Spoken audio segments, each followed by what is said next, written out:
सभी को good morning. तो हम 12वीं क्लास के ज्योग्राफी का अध्ययन कर रहे हैं।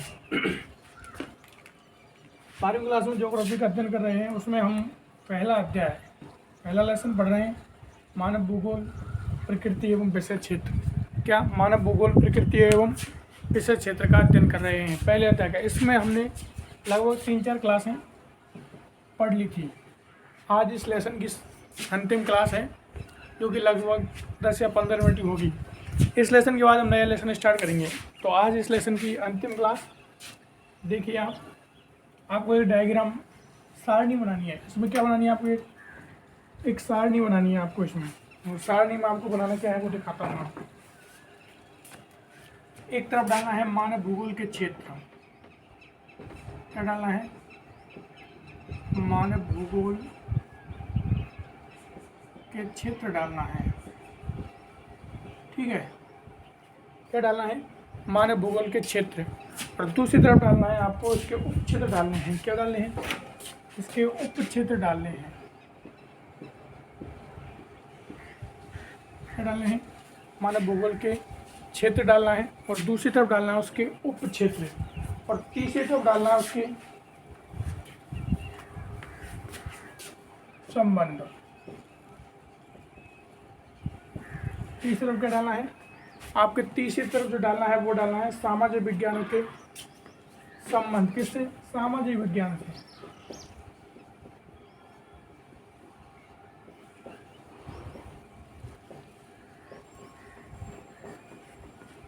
सामाजिक विज्ञानों से क्या डालने हैं? इनके संबंध डालने हैं, ठीक है। तो इसमें से यहाँ से क्वेश्चन आने की संभावना रहती है। क्या रहती है? यहाँ से क्वेश्चन आने की संभावना रहती है।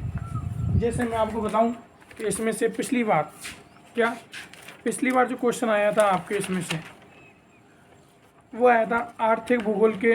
ये जो आपका क्वेश्चन था इस बार जो पेपर एग्जाम हुआ है आपका, उसमें क्वेश्चन था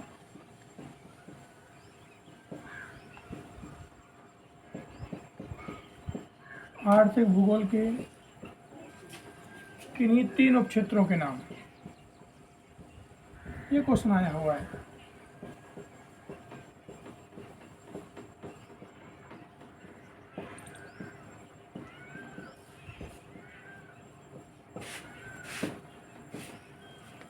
इस बार जो आपका पेपर हुआ था ज्योग्राफी का, इस बार जो पेपर हुआ था आपका, उसमें ये क्वेश्चन आया हुआ है कि आर्थिक भूगोल के किन्हीं 3 उपक्षेत्रों के नाम लिखिए। इसका मतलब यहाँ से क्वेश्चन आने की संभावना रहती है। तो क्वेश्चन आने की संभावना रहती है, तो इसलिए आपको इसके उपक्षेत्र याद करने हैं। मेन इंपॉर्टेंट क्या है? उपक्षेत्र। तो एक तरफ डालूंगा मानव भूगोल के क्षेत्र, और एक तरफ डालूंगा मैं उपक्षेत्र।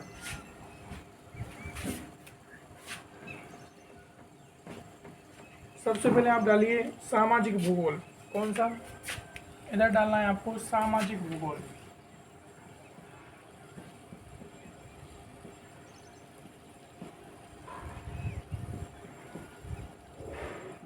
क्या डालना है? सामाजिक भूगोल डालना है।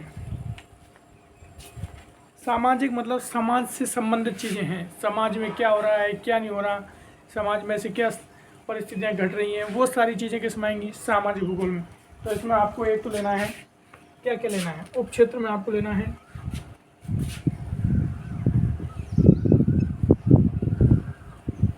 व्यवहारवादी भूगोल।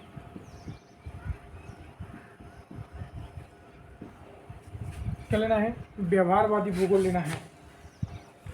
अब आप देखिए, व्यवहार में परिवर्तन, आपके व्यवहार में परिवर्तन आ रहा है। आपके व्यवहार में कुछ ऐसे परिवर्तन आ रहे हैं जिनको आपको समझना है। या आप पहले कोई अच्छा कार्य करते थे, अब आप गलत दिशा में जा रहे हो, गलत कार्य कर रहे हो। पहले आप अधिक पढ़ते थे, अब कम पढ़ते हो। तो ये क्या, आपके व्यवहार में परिवर्तन है। तो इसके लिए संबंध किससे लेते हैं? मनोविज्ञान से। किससे लेते हैं? मनोविज्ञान से लेते हैं। आप कहते थे सर मेरे पहले पढ़ाई में अच्छा मन लगता था, लेकिन अब नहीं लगता, मतलब व्यवहार में परिवर्तन आया। और व्यवहार में परिवर्तन आए तो किसका अध्ययन, किसके संबंध में लेंगे हम इसको? मनोविज्ञान के संबंध में लेंगे। किसके संबंध में लेंगे? मनोविज्ञान के संबंध में लेंगे। दूसरा है आपके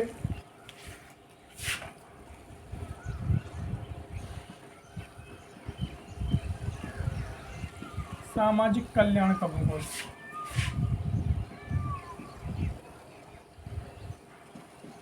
किसका भूगोल? सामाजिक कल्याण का भूगोल। आप देखिए, आप इन चीज़ों का जो अध्ययन करते हो, जितनी भी आपकी चीज़ें हैं जिनका तुम अध्ययन करते हो, सामाजिक कल्याण है और क्या है सामाजिक कल्याण। आप व्यवहार में परिवर्तन आ रहा है तो आप मनोविज्ञान की तरफ चले गए। और अगर सामाजिक कल्याण के भूगोल की बात करोगे आप, किसकी? सामाजिक कल्याण, तो इसमें आपका संबंध होगा कल्याण व अर्थशास्त्र से। किससे संबंध होगा? हाँ बोलोगे सर, कल्याण और अर्थशास्त्र से संबंध कैसे होगा? सामाजिक कल्याण भूगोल है। कल्याण मतलब मानव की मूलभूत आवश्यकताओं के संदर्भ में बातें करेंगे। रोटी कपड़ों और मकान की बात जो करते हो वो सामाजिक कल्याण में आता है। अर्थशास्त्र संबंध क्या है?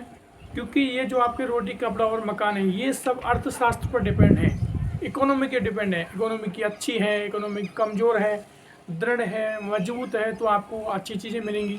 रोटी कपड़ा मकान और मिलेंगे, चिकित्सा सुविधाएं मिलेंगी, सारी चीज़ें मिलेंगी सामाजिक कल्याण में। और अगर अर्थव्यवस्था कमज़ोर है तो ये भी क्या है? कमज़ोर हो जाती है सामाजिक कल्याण भूगोल। ठीक है, उसके बाद तीसरा लिखिए इसमें आप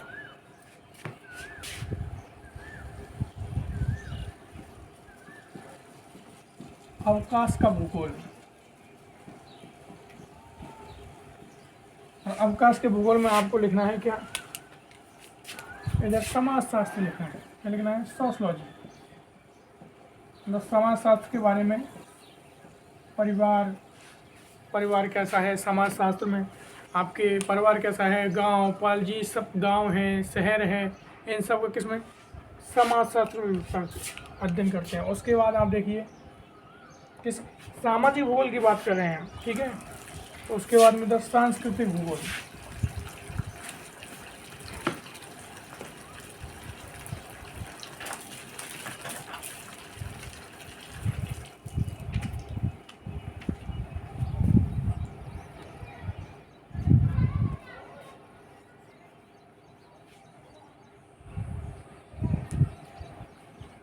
अगला पॉइंट लिया हमने, कौन सा लिया है? सांस्कृतिक भूगोल लिया है। क्या लिया है? सांस्कृतिक भूगोल। किसका उपक्षेत्र है? सामाजिक भूगोल का। पहला क्या है? व्यवहारवादी भूगोल। दूसरा क्या है? सामाजिक कल्याण का भूगोल। तीसरा है अवकाश का भूगोल। और चौथा है सांस्कृतिक भूगोल। कौन सा है? सांस्कृतिक भूगोल। सांस्कृतिक भूगोल में किस चीज़ को काउंट करोगे आप? किसको काउंट करोगे? मानव विज्ञान को करोगे। किसको करोगे? मानव विज्ञान को करोगे। मानव विज्ञान से संबंधित चीज़ें किसमें जाएंगी? संस्कृति में, कि कहाँ के लोगों की संस्कृति कैसी है, कपड़े कैसे पहनते हैं, खाना कैसे खाते हैं, ये सारी चीज़ें किसमें आएंगी? सांस्कृतिक भूगोल में आएंगी। क्लियर। उसके बाद में अगला है इसमें आपका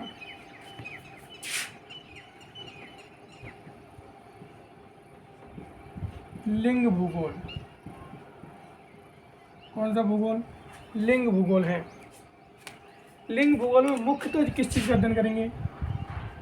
महिलाओं का। किसका अध्ययन करेंगे? महिला अध्ययन करेंगे।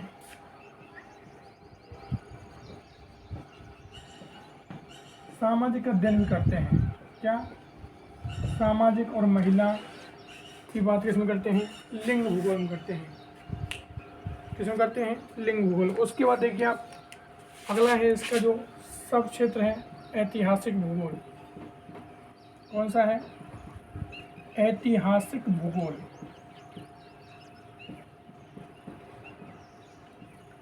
ऐतिहासिक भूगोल में आप किस चीज़ का अध्ययन करोगे? इतिहास से संबंधित चीज़ों का। किससे संबंधित? इतिहास से संबंधित चीज़ों का अध्ययन करोगे। तो इसमें लिख लो आप इतिहास।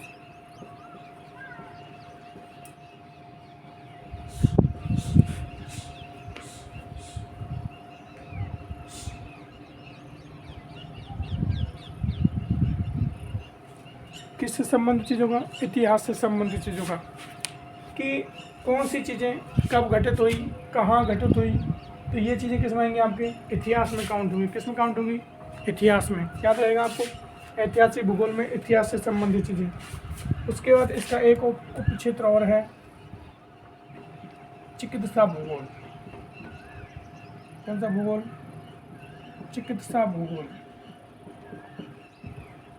और चिकित्सा भूगोल में तो आप जानते हो किसका अध्ययन करेंगे?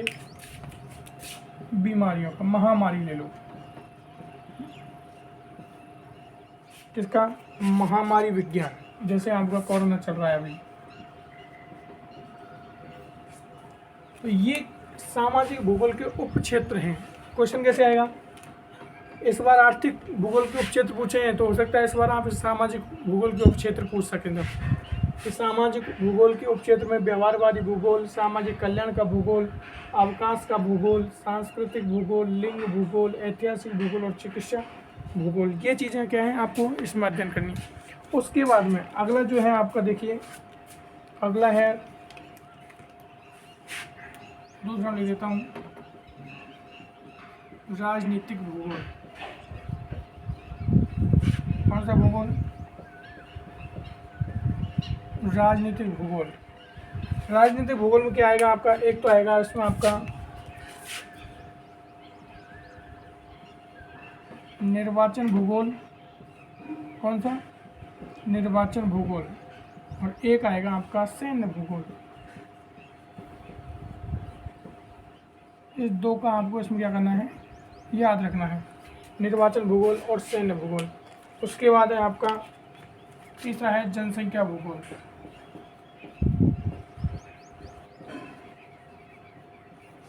क्या है, जनसंख्या भूगोल। और जनसंख्या भूगोल का कोई उपक्षेत्र नहीं है, लेकिन इसका संबंध जरूर है। किससे है संबंध है इसका, आपका जननांकी, जननांकी किसी से का क्या है, संबंध है। उसके बाद आप देखिए अगला,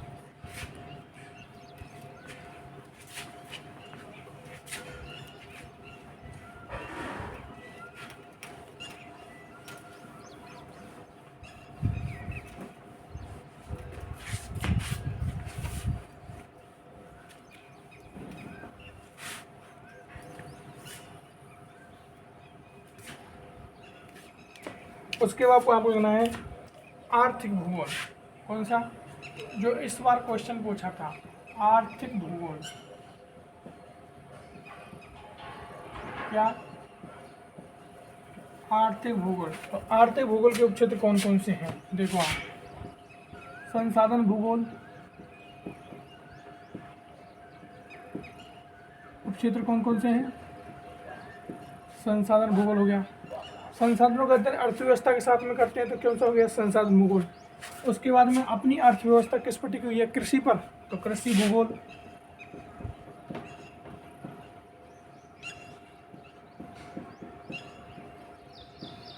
भाई संसाधनों का अध्ययन करते हैं और कृषि का अध्ययन करते हैं। और बताइए आप,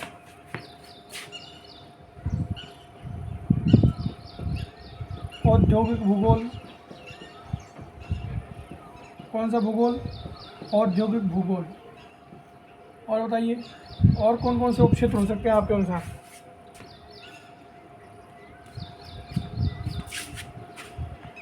बताइए, जिससे अर्थव्यवस्था मजबूत हो सकती है। पर्यटन भूगोल, पर्यटन को बढ़ावा देंगे तो पर्यटन भूगोल। और बताइए, पर्यटन हो गया।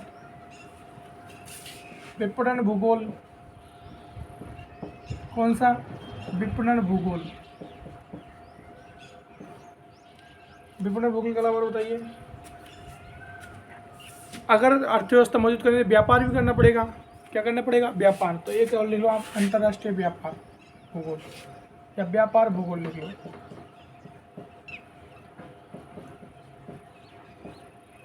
ये आपके इस बार जो क्वेश्चन आया था उसमें से पूछे थे कि तीन का, तो तीन का कोई भी लिख सकते थे आप, व्यापार भूगोल, विपणन भूगोल, पर्यटन भूगोल, औद्योगिक भूगोल, कृषि भूगोल और संसाधन भूगोल।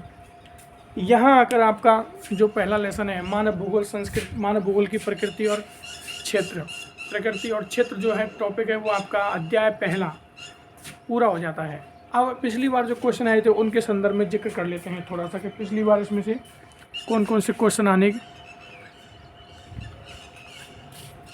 ठीक है, पिछली बार जो क्वेश्चन आए थे उनका जिक्र कर लेते हैं।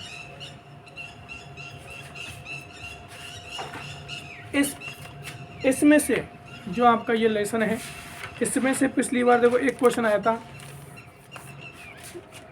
क्वेश्चन है नवनिश्चयवाद संकल्पना किसने दी। अब आप ही खुद बताओगे। क्वेश्चन है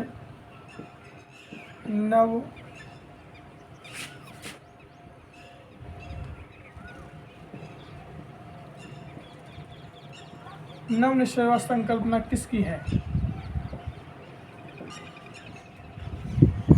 इसमें ऑप्शन है, पहला ऑप्शन है ग्रिफिथ टेलर। कौन सा है? पहला ऑप्शन ग्रिफिथ टेलर। दूसरा ऑप्शन कौन सा है? रेडजेल। कौन सा है? रेडजेल। तीसरा ऑप्शन कौन सा है? Ellen Semple. और चौथा ऑप्शन कौन सा है? Blache, Vidal de Blache. तो ये पूछ रहा है कि नवनिश्चयवाद संकल्पना किसने दी थी। मैंने आपको 3 संकल्पनाएं बताई थी। कितनी संकल्पनाएं? 3। एक बताई थी मैंने आपको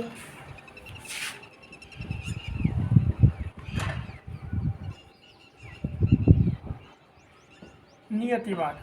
कौन सी संकल्पना बताई थी? नियतिवाद। दूसरी बताई थी संभववाद, और एक बताई थी नवनियतिवाद।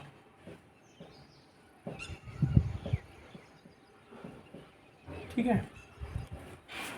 नवनियतिवाद को ही, ये जो आपकी नवनियतिवाद है, इस नवनियतिवाद को ही क्या नाम से जानते हैं? नवनिश्चयवाद के नाम से जानते हैं। नवनियतिवाद को ही नवनिश्चयवाद के नाम से जाना जाता है। क्लियर। अब आप देखिए, नियतिवाद के मैंने आपको बताया था, नियतिवाद का जो प्रतिपादक है कौन?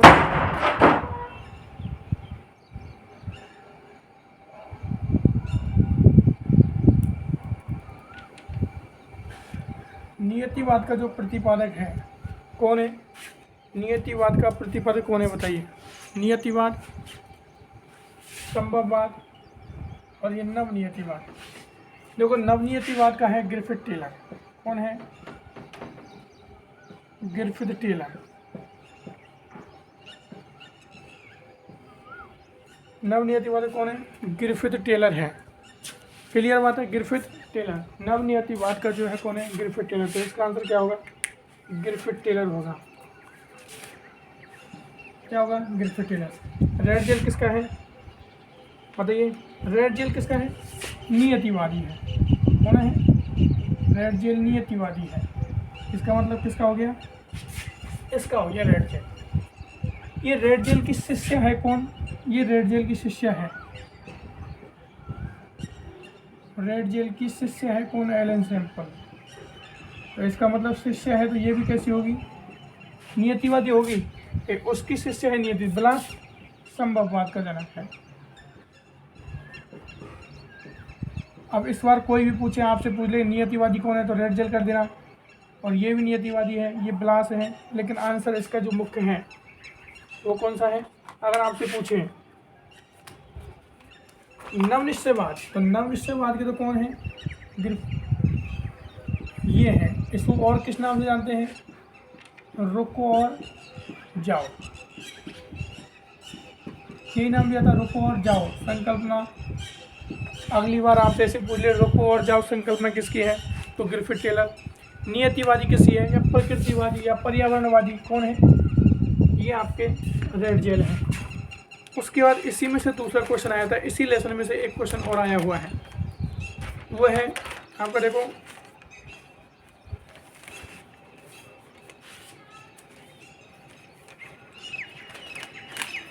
एक क्वेश्चन है पर्यावरणीय निश्चयवाद।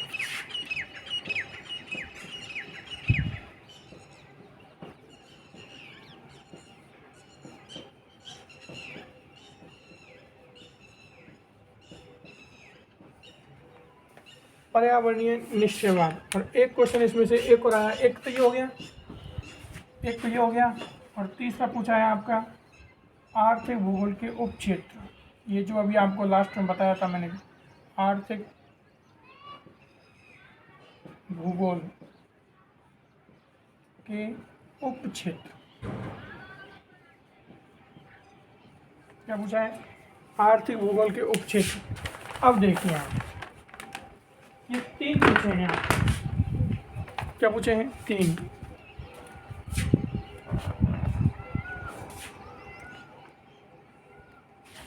पर्यावरणीय संभववाद आपको मैंने बता ही दिया कि प्रकृति पर्यावरण संभववाद में हर चीज़, एक होता पर्यावरण संभववाद में हर चीज़ को कौन मानता है कि प्रकृति पर जोर दिया गया है। क्या जोर दिया गया है? प्रकृति पर। पर्यावरणीय संभव निश्चयवाद, आपको क्वेश्चन क्या है? पर्यावरण निश्चय का लिखा हुआ है इसमें आपके पर्यावरणीय निश्चयवाद। आप आंसर देखोगे इधर, तो आप देखो यहाँ पर आओ आप पेज नंबर 2 पर, इसमें लिखा हुआ है आपको देखो कि मानव और प्रकृति के बीच प्रबल या मजबूत कौन है? प्रकृति है। मानव और प्रकृति के बीच मजबूत कौन है? प्रकृति है। और जो भी कुछ घटित हो रहा है वो क्या है? पूर्व निर्धारित है। क्या है? पूर्व निर्धारित। यही क्या किया गया है? पर्यावरणीय निश्चयवाद। आप लिख सकते हो कि मानव और समाज, आदिम मानव समाज और प्रकृति के बीच प्रबल शक्तियाँ हैं, उनमें अन्योन्य क्रिया। मानव समाज और प्रकृति के बीच जो अन्योन्य क्रिया है वो क्या कहलाई? पर्यावरणीय निश्चयवाद कहलाई। जनक कौन है? रेडजेल। इसी को क्या कहते हैं? नियतिवाद। ठीक है। तो ये क्वेश्चन आया आर्थिक भूगोल के उपक्षेत्र। तो आर्थिक भूगोल के उपक्षेत्र आपको बताए थे कृषि भूगोल, पर्यटन भूगोल, ये आर्थिक, और बताइए व्यापार भूगोल। तो ये किसे हैं? आर्थिक भूगोल के उपक्षेत्र हैं। तो ये लेसन आके आपका यहाँ पर क्या हो जाता है? ये लेसन आके आपके यहाँ पर पूरा हो जाता है। अब नेक्स्ट लेसन जो है विश्व जनसंख्या, उसका हम कल अध्ययन करेंगे।